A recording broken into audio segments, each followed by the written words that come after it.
আপনার মাজারে মানুষ কেন আসে? কাজ করতে আসে, ইয়ে করতে আসে, সব বিভিন্ন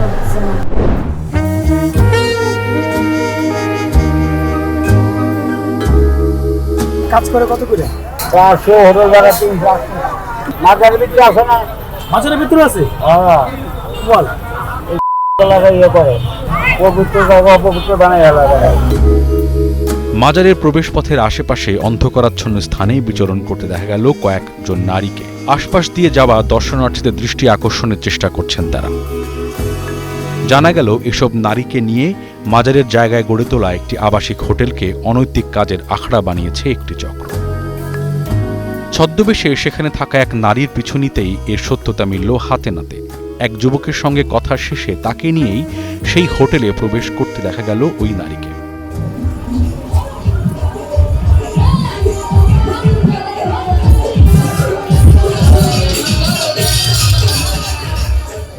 আর তাদের অসামাজিক কাজের সুযোগ দিতে অর্থের বিনিময়ে কিছু সময়ের জন্য কক্ষ ভাড়া দিলেন সেই হোটেলের ম্যানেজার।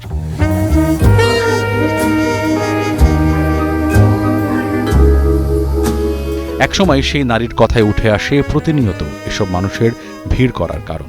আপনার মাজারে মানুষ কেন আসে? কাজ করতে আসে, ইয়ে করতে আসে, সব বিভিন্ন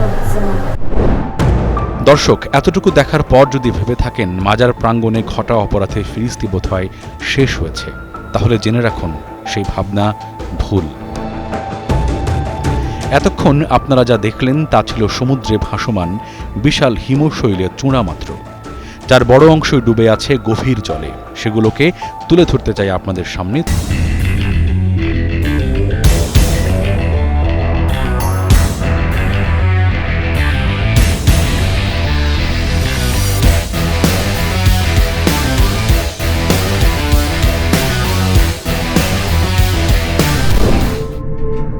মাজার প্রাঙ্গণে যখন প্রকাশ্যে চলছে অনৈতিক কাজ, তখন নিরাপত্তা কর্মীরা নীরব কেন? তার উত্তর খুঁজতে গিয়ে মিলল চাঞ্চল্যকর তথ্য। অভিযোগ পাওয়া গেল সব অপরাধমূলক কাজের পেছনেই সম্পৃক্ততা রয়েছে তাদের।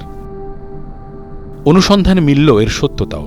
মাঠে প্রকাশ্যে মাদক বেচাকেনা চলার সময় সেখানে হাজির হলেন কয়েকজন নিরাপত্তা কর্মী। এরপর কয়েকজন মাদক ব্যবসায়ীর সঙ্গে শলা পরামর্শ করে আবার ফিরে গেলেন তারা।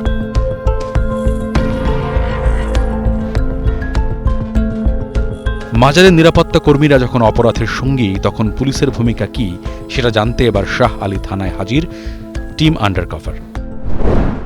জানা গেল শুধুমাত্র চলতি বছরেই বিভিন্ন অপরাধে মাজার প্রাঙ্গণ থেকে 1871 জনকে গ্রেফতার করেছে পুলিশ। একই সঙ্গে উদ্ধার করা হয়েছে বিপুল পরিমাণ গাঁজা, ইয়াবা ও হেরোইন সহ বিভিন্ন ধরনের মাদক। এত গ্রেপ্তারের পরেও মাজারে অপরাধমূলক কার্যক্রম বেড়েছে। টিম আন্ডারকভারের কাছে এমন অভিযোগ পেয়ে সেখানে অভিযানের সিদ্ধান্ত নেয় পুলিশ।